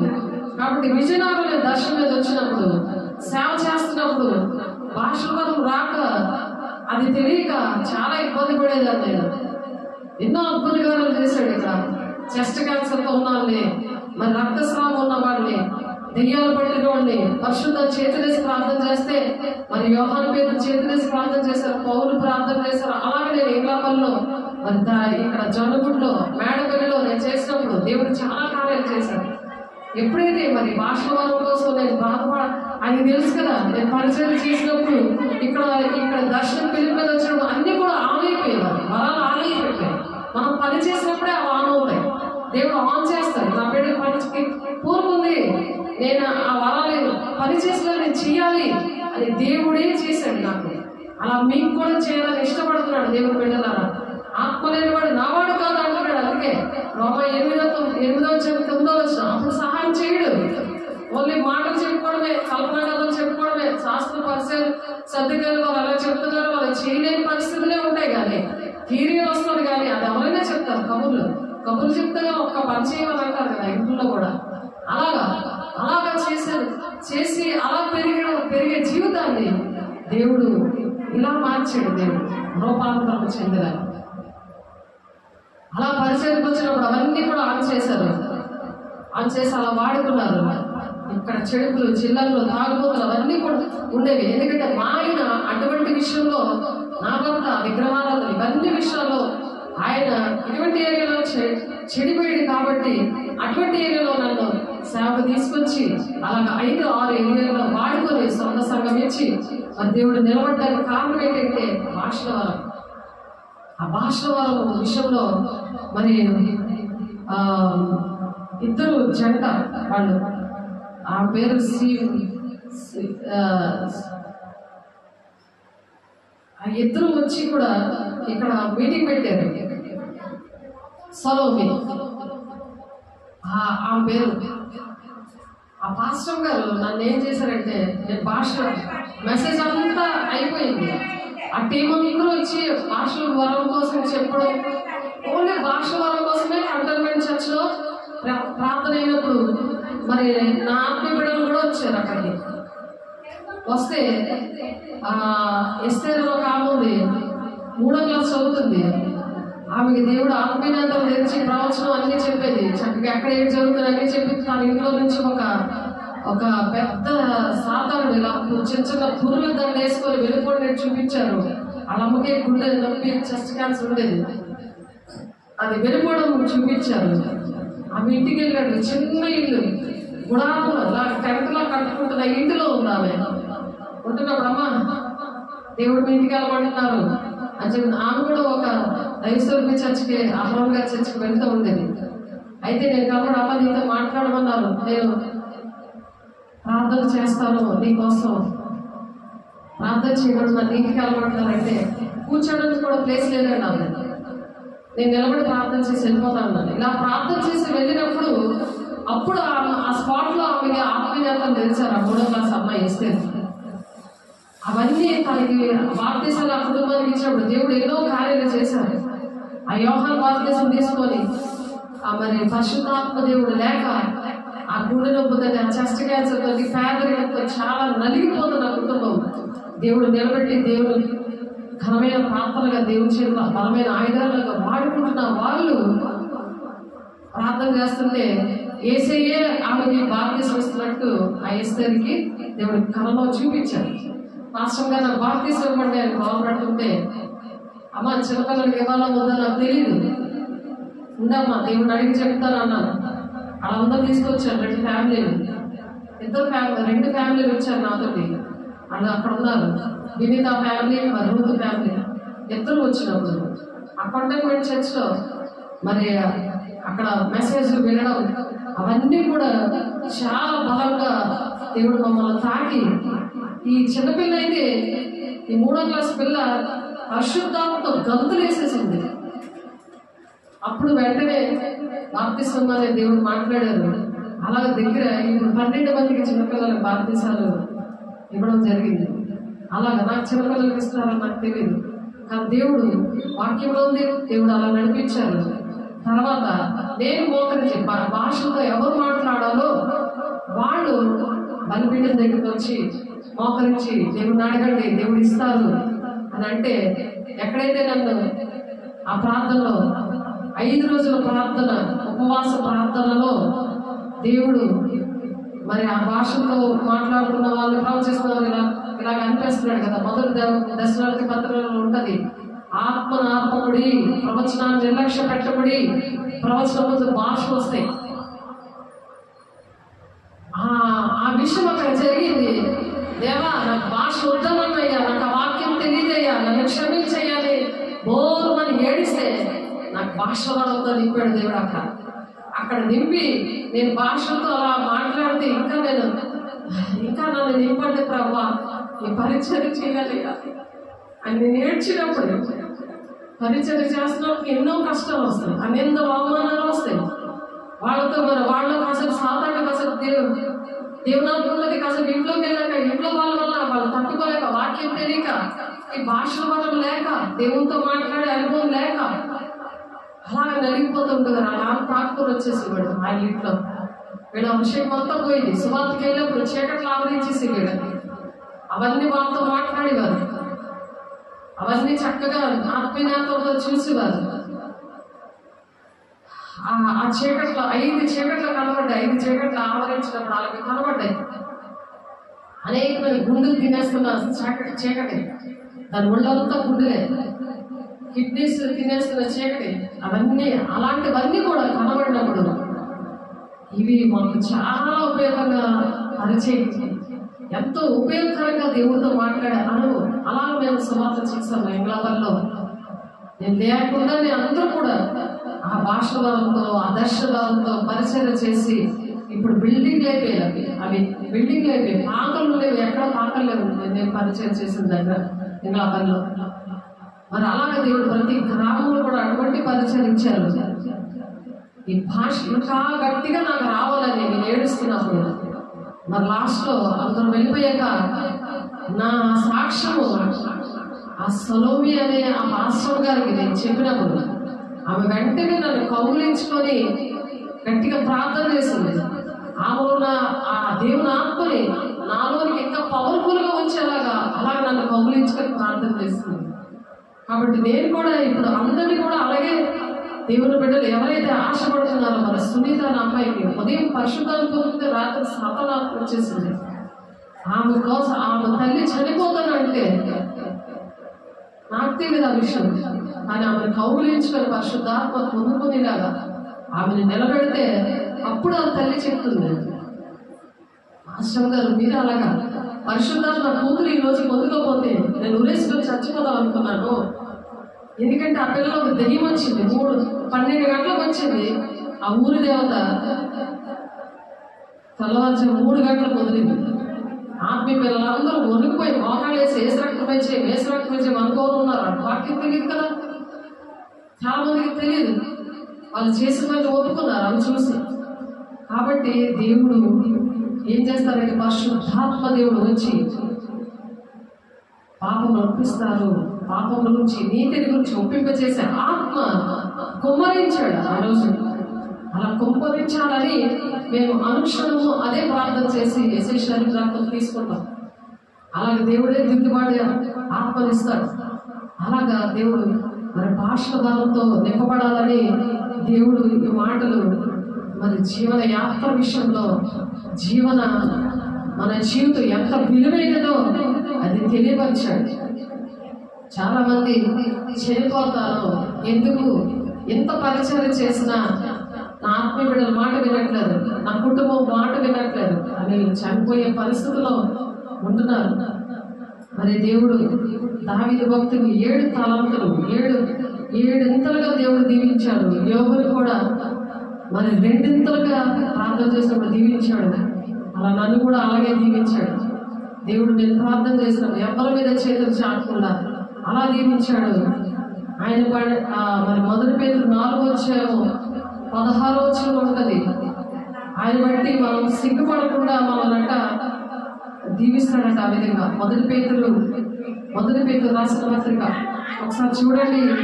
బలహీనపరుస్తున్న చీకట్లు మీకు ఎవరూ లేరు అని నేను పొంగదీసే దుష్టాత్మలు వాళ్ళ భయం పెరిగితనం ఆవరిస్తుంది. మరి నెహెమ్యా రాజేశ్వరి కుటుంబంలో గూడెం నుండి వాడికి ఆ భయం ఆవరించింది. ఆ ఘట సర్పం ద్వారా బాధపడ్డారు. మనం లోబడాలి. మరి అప్పటికప్పుడు టెంపరీగా వస్తుంది అది, కానీ ఎప్పుడైతే పరిశుద్ధాత్మ పొందుకుంటారో మరి ఆ భాషలతో మాట్లాడినప్పుడు చక్కగా సువార్త చేయడం దేవుడు మరి సహాయం చేస్తాడు. దేవుని సేవ చేయాలి, దేవుని పరిచయానికి నమ్మకంగా, దేవుని నమ్మకంగా మనం జీవితం అంతా ఉన్నప్పుడు నమ్మకమైన వారిని నేను పరిచారకులుగా పెట్టుకుంటానంటాడు. ఆయన పరిచారకులుగా ఉండాలని, లోకం దేశం అంతా కూడా రక్షించబడాలని, మతం కులం భేదం లేకుండా అందరూ కూడా ప్రేమతో శాంతి సమాధానంతో దేశం ఉండాలని ఈ మాటలు మరి ప్రభువే మాట్లాడుతున్నారు. ఎవడైనా క్రైస్తవుడైనందుకు బాధపడిన ఎడల, బాధ అనుభవించిన ఎడల అది సిగ్గుపడక ఆ పేరును బట్టి దేవుని మహిమపరచాలట. సిగ్గుపడేది లేదు. సిగ్గుపడి దేవుని మాటలు చెప్పట్లేదు, భయపడి దేవుని మాటలు చెప్పట్లేదు. అది ఇంట్లోనైనా బయట. ఎందుకంటే పరిశుద్ధాత్మ దేవుడు వచ్చినప్పుడు భూతి గంతంలో సాక్షులే ఉంటారన్నారు అపోస్తలులు 1:8. పరిశుద్ధాత్మ దేవుడు వచ్చినప్పుడు భాషలతో మాట్లాడుతున్నప్పుడు కొన్ని కార్యాలు దేవుడు చేస్తాడు. దానికి అర్థాలు చెప్పే వరం కూడా ఇచ్చారు ఆత్మీయ పిల్లలకి. నాకు మరి సాతాను అంటేనే భయపడిపోయేవారు చాలా మంది ఉన్నారు. అసలు సాతానుడే లేడు అన్నాడు. మరి సురేష్ అని అబ్బాయి నా ఆత్మీయ బిడ్డ శ్యామను పేరు పడడం జరిగింది. అస్సలు సాతానుడు ఉన్నాడంటే మేము నమ్మమండి అని అన్నాడు. వెంటనే వాడు బయట ఉన్నాడు, లోపల ఆరాధన జరుగుతుంది, ఇంకా వస్తున్నాడు. ఈ లోపల శ్రీరామూర్తి హాస్పిటల్లో పనిచేస్తున్న ఒక ఆమె సౌదారాణి ఆమె లోనికి వచ్చేసింది. మరి ఎలాగంటే మరి ఇంకా ఆమెనంటే మరి ఆటోలో డ్రైవర్లతో చంపడంతో చాలాసార్లు ట్రై చేసిందంట. మళ్ళీ ఏజీ హాస్టల్లో తను చదువుతుంది, అక్కడ ఉన్న వాళ్ళందరినీ కూడా పాడు చేద్దామని అనుకుందంట. లక్ష్మీ అహ్మద్ అని 2 చీకట్లు పెళ్లి చేసుకోలేదని ఆ బిల్డింగ్ మీద కింద దూకి చచ్చిపోయారు. మరి ఈ అమ్మాయిలోకి దేవుడు పెట్టే బయట చదువుతుంటే లతా అన్న అమ్మాయికి ఆమె ఫిజియోథెరపీ చేసే అమ్మాయికి క్రాస్ చేసి ప్రార్థన చేసింది. వెంటనే ఈమెలో దూరిపోయింది. ఎందుకంటే అభిషేకం లేదు, భాషలతో మాట్లాడడం లేదు, ప్రవచనం దర్శనం ఇవన్నీ కూడా మేడగానే అనుభవం లేదు. అందుకు దేవుడు నమ్ముకుంటే సిగ్గుపడకూడదు. ఎవడైనా క్రైస్తవుడైనా బాధ అనుభవించకూడదు. అందుకు చెప్తున్నారు బాధ. నేను కూడా అలాంటి బాధలు పడ్డాను. ఎంతో కన్నీరుగా వచ్చి మోకరించి నేను ఒప్పుకున్నాను. ఆ కొట్టంపేట చర్చిలో ఆ సేవకులు ప్రార్థన చేశారు నా కోసం. కౌగులించుకొని మరి ఆ భాష వాళ్ళు వచ్చేలాగా ప్రార్థన చేశారు. ఆ ప్రార్థన బట్టి నేను ఆ భాష వరం బట్టి ఇటు వెళ్ళాలన్నా సరే వెళ్ళగలను, ప్రార్థన చేయగలను. ఎటువంటి బతుకాలైనా విడుదల పొందుకునే ఏరియాల్లోని దేవుడు అందుకు నన్ను అపాయింట్ చేశారు. దేవుడు పిలుపు దర్శనం అంటే దేవుడు ఉంటేనే ఇవ్వరండి, ఇవ్వకుండా ఎవరు వెళ్ళకూడదు. పిలుపు దర్శనం లేకుండా ఇష్టం వచ్చినట్టు చేసింది కాదు ఇది. దేవుడు అపాయింట్ చేస్తేనే, దేవుడు చెబితేనే చేయాలి. చెప్పినప్పుడు ఖచ్చితంగా దేవుడు అటువంటి వాళ్ళకి ఏ అభిషేకం ఉండాలో, ఏ వరాలు ఉండాలో, ఎలా పని చేస్తారో, ఎలా వాక్యించాలో అన్నీ కూడా ఆయనే శిరస్సుగా ఉండే. ఎందుకంటే సంఘానికి శిరస్సు దేవుడు కాబట్టి ఆ సంఘానికి శిరస్సుగా ఆయనకి నడిపిస్తాడు. నా శిరస్సుగా సృష్టికర్త అయిన దేవుడు నీకు భర్త ఉన్నాడని మాట్లాడారు. నా పాప విషయంలో నేను ప్రార్థన చేస్తున్నాను. తన పెళ్లి విషయంలో 1 గంట 2 వరకు తను మంచం దగ్గర కూర్చొని ఎవరు ఆధారం లేదయ్యా, మరి నీవే చేయాలి పెళ్లి అన్నప్పుడు ₹1 అప్పు లేకుండా కొట్టంపేట చర్చిలోనే ఘనంగా జరిగించారు. ఆ పెళ్లి జరిగించిన ఆ పాస్టర్ గారు శ్రీకాకుళం నుండి వచ్చారు. ఆయన పెళ్లి సర్టిఫికెట్ మరి వాక్యం ఎలాగంటే అచ్చి గుద్ది ప్రింట్ గుద్దినట్టుగా చెప్పి మరి ఆ పెళ్లి చేశాడు. ఎవరు కూడా మాట్లాడడం లేదు అన్నట్టుగా. ఎందుకంటే పెళ్లి చేసినప్పుడు భర్త అయినా బంధువులైనా అలా పెళ్లి చేసినందుకు బంధువులు కానీ పెద్దలు కానీ ఎవరు అవసరం కూడా వాళ్ళ జీవితంలో లేకుండా మన ఐక్యతగా సమాధానంగా సంతోషంగా దేవుడే ఆ కుటుంబాన్ని నడిపిస్తూ ఇప్పటి వరకు వాళ్ళు ఉన్నారు. కారణం అది. అటువంటి పెళ్లిళ్ళు దేవుడు చేయించాడు. కారణం ఏంటంటే అటువంటి ప్రార్థన ముందుగా నేను చేయబట్టి అప్పు లేదు. మరి అటువంటి వారిని తెచ్చి ప్రార్థన ఆయన ఎవరో తెలియదు, పెళ్లి చేసిన ఆయన తెలియదు. మా ఇంటి దగ్గరే కృప అనేసి ఒక ఆమె ఉన్నది, పోలీస్ ఇన్స్పెక్టర్ భార్య. తను ఆవిడ మరి అతను మంచిగా చేస్తాడని అలాగే మనకి ఏంటంటే తండ్రి చిత్తాన్ని నెరవేర్చిన వాళ్ళు తల్లి సహోదరులుగా మనకి పెట్టి నన్ను ప్రేమించే వాళ్ళని సమస్తము సమకూర్చి జరుగుతాయి అని ఉన్నది కదా. అవి నా పట్ల జరుగుతూ ఉంటాయి. అలా సమకూర్చేస్తాడని దేని గురించి చింతపడదు కానీ ప్రతిదీ కూడా కృతజ్ఞతాపూర్వకంగా మేము వినపాలు తెలియచేయండి అని పిలిపి 4:6-7 వచనాల్లో ఉన్నది. మీ తలంపులకి కాపుదల ఉంచుతాను అని ఉంది. ఆయనే ఉంచుతాడు. సాధారణ ఏంటంటే జరగదు, అది అవ్వదు అని ఏడిపిస్తుంటాడు మనల్ని. అది ఏడిపించకుండా కాపుదల ఉంచేది ఏంటంటే కృతజ్ఞతాపూర్వకంగా మనం వినపాలు తెలియజేయాలి. దానికి ముందు ఉంటుంది 4:4లో పిలిపి 4:4లో ఎల్లప్పుడూ ఆనందించండి. మళ్ళా చెప్తుంది ఆనందించండి. ఆనందం ఉండాలి. దేవుడు నాకున్నాడు. ఎందుకంటే ఎవడైనాను క్రైస్తవుడైనందుకు బాధ అనుభవించిన ఎడల అతను సిగ్గుపడక ఆ పేరుని బట్టి దేవుడిని మహిమపరచాలి. అలా మహిమపరుస్తూ ఆయన గొప్ప దేవుడు, ఆయన సృష్టికర్త అనే దేవుడు, నీకు భర్త ఉన్నాడని మాట్లాడారు దేవుడు. నా భర్త అక్కడే కూర్చున్నాడు. ఇంకో నా భర్త ఉన్నాడేదంటే ఆయన ఉన్నా ఒకటే లేకపోయినా ఒకటే. మనుషులు మన ఇంట్లో ఉన్నవాళ్ళు ఉన్నా ఒకటే లేకపోయినా ఒకటే. మనం పరిశుద్ధాలను పొందుకొని భాషలతో మాట్లాడుతున్నప్పుడు మనకి ఆ ధైర్యం వస్తుంది. అలాగే మనం సిగ్గుపడకుండా, మనం బాధపడకుండా దేవుడు అలా దీవిస్తానని ఇక్కడ మాట్లాడుతున్నారు. అలా అందుకే ఆమె అలా జరగాలంటే మనం మొదట చదువుకున్నాం కదా. ఆదికాండం 36 ఆయన మాటలు వినాలి, ఆయన విధులను కైకొనాలి, ఆయన ఆజ్ఞలు, కట్టడలు, నిబంధనలు అనుసరించే వారిగా చేస్తానని హెస్కేల్ గ్రంథం 37 ఆయన శుద్ధ జనులు, ఈ అన్ని జనులు అందరూ కూడా నిందిస్తుంటారు. ఇంటి పొరుగు వాళ్ళ కుటుంబీకులు నిందిస్తుంటారు. అయితే ఆ దేవుడు నిందిస్తున్నప్పుడు దేవుడు బిడ్డని ఆయన రోషం గల దేవుడు కాబట్టి ఈ మాటలు ఒకటి చెప్పుకొని ముగించేద్దాం. హెస్కేల్ రాసిన పత్రికలో ఉన్నది 36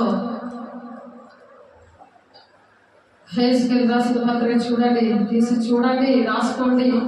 మరి హెస్కేల్ గారు ఇక్కడ చెప్తున్నారు అన్ని జనుల్లో మరి నిందలు, బాధలు భరించినప్పుడు ఈ మాటలు మనం చాలాసార్లు చెప్తున్నాం కానీ వివరంగా చూడలేదు.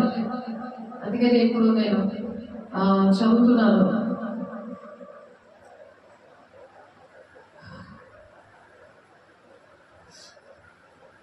బాప్తిసాలు కూడా మనం తీసుకున్నప్పుడు మరి యోహాన్ గారు బాప్తిసం ఇచ్చినప్పుడు నా వెనక వచ్చేవాడు నాకన్నా శక్తివంతుడు, ఆ శక్తివంతుడు ఎవరిలో ఉంటారో వాళ్ళు నీటిలోను అగ్నిలోను బాప్తిసం ఇస్తారు. అలాగా కలలోనే మరి అగ్ని బాప్తిసం పొందుతుంది మరణకాలం బాప్తిసం తప్పించినందుకు. అలాగే రమేష్ గారిని పౌలుగా మార్చారు దేవుడు. అక్కడ బలిపీఠం ఉంది, కృపాసింహాసనం దగ్గర బలరాలను తీసుకొని కూర్చున్నప్పుడు మరి అగ్నితో మంటపడ్డాడు, కానీ పొద కాలలేదని వాక్యం ఉంది కదా, అలా జరిగింది. కాబట్టి మనం ఎలా నడుస్తున్నాం, వాక్యము ప్రకారం నడుస్తున్నామా లేదా అనేది మనం ఆలోచించుకొని అలా నడవాలని. మొదటి కొరింథీ 14:2 ప్రకారం దేవుడితోనే భాషలతో మాట్లాడడం అంటే దేవుడితోనే మనం మాట్లాడుకోవాలి. అప్పుడు దేవుడు అటువంటి శక్తి ఇస్తాడు. అపోస్తలులు 2:4 కూడా వారు వాక్శక్తి అనుగ్రహించడం కొద్ది అన్ని భాషలతో మాట్లాడసాగిరి అని వాక్యంలో ఉంది. అన్ని భాషలతో మాట్లాడారు. అక్కడ ఆ మేడగది అనుభవం, అదే అపోస్తలుల బోధ. అలా ఉన్నప్పుడు తీతుకు 3:5 పాత స్వభావం పోయి మరి కొత్త స్వభావం వచ్చిందంట. పాత స్వభావం పోతుంది, పాత అలవాట్లు పోతాయి, ఆ లైఫ్ స్టైలే మారిపోతుంది. నేను ముందు టీచర్ చాలాసార్లు చెప్పాను, టీచరు వాక్యం అదే టీచర్ లెసన్ చెప్పాక క్వశ్చన్ వేసినప్పటికీ నా వంతు లైన్గా ఫస్ట్ బెంచ్ అయిపోతే సెకండ్ బెంచ్ అలాగా నా లైన్ వచ్చేసరికి నాకు 101 గుండె కొట్టుకోలేదు. ఇప్పుడు 1000 మంది ఉంది, ఎంతమంది ముందు నన్ను నిలబెట్టినా, ఎటువంటి మెసేజ్ అయినా, ఎటువంటి పరిస్థితులు ఏటి అడిగినా నేను చెప్పే ధైర్యం దేవుడు ఇచ్చాను. నీతిమంతులకు సింహంలో ధైర్యం ఉంటారంట. ఎందుకు ఈ భాషలు అనేది అలా చేస్తారు? ఎందుకు మనలో ఉన్నాడు గొప్పవాడు, లోకంలో ఉన్న వాడి కంటే గొప్పవాడు మనలో ఉన్నవాడు అని వాక్యం చెప్తుంది. కాబట్టి హెస్కేల్ గ్రంథంలో ఆ రోషం గల దేవుడు ఏం మాట్లాడుతున్నాడంటే, ఎవరైనా నిందిస్తుంటే కుటుంబంలో ఉన్నవాళ్ళు వాళ్ళకి కృతజ్ఞత లేకుండా, ఆత్మీయ బిడ్డలు, ఇరుగు పొరుగు వారు, మరి పక్కన ఉన్నవాళ్ళు ఎవరైనా అలా చేస్తున్నాడంట, దేవుడు ఆ విధంగా బలపరచడానికి హెస్కేల్ గారితో చెప్తున్నారు ఈ మాటలు మనతో.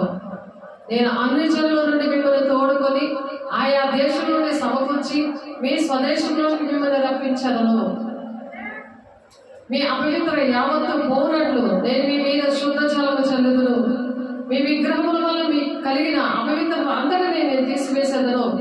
నూతన హృదయం మీకు ఇచ్చేదను, నూతన స్వభావం మీకు కలుగజేసేదను. రాతి గుండెని మీలో తీసివేసి మాంసము గుండెని మీకు ఇచ్చేదను. నా ఆత్మను మీ అందించి నా కట్టడలను అనుసరించి వారిగాను, నా విధులను గైకొని వారిగాను మిమ్మల్ని చేసేదను. నేను మీ పితరులకు ఇచ్చిన దేశంలో మీరు నివసించుదురు. మీరు నా జనులైందురు, నేను మీ దేవుడినైందును. మీ సకలమైన పోగొట్టి నేను మిమ్మల్ని రక్షించును, మీకు కరువు రానిక ధాన్యములకు ఆజ్ఞయించి అభివృద్ధి పొందును. అన్య జనుల కరువులు కూర్చిన నింద మీరు ఇక నమ్మకుండునట్లు చెట్ల ఫలమును భూ పంటను నేను విస్తరింపజేసేదను. అప్పుడు మీరు మీ దుష్ప్రవర్తనను, మీరు చేసిన దుష్క్రియలను మనసులకు తెచ్చుకొని మీ దోషములను బట్టి క్రియలను బట్టి మిమ్మల్ని మీరు అసహ్యించుకుంటారు. ఇంత మంచి దేవుడు, ప్రాణం పెట్టిన దేవుడు నా మాంసం గుండి ఇస్తే నేనేంటి నాకు చెత్త పనులని ఇంకా చేస్తాను, కుక్కలా కక్కిందే తింటాను, పందిలాగా నన్ను పరిశుద్ధాలతో నింపితే ఆ గుండెని మార్మల్స్ నేను పొందుకోకుండా మళ్ళీ పందిలో పొర్లుతూ ఉన్నాను అని గొర్రెపిల్ల స్వభావంతో ఏడుస్తారు.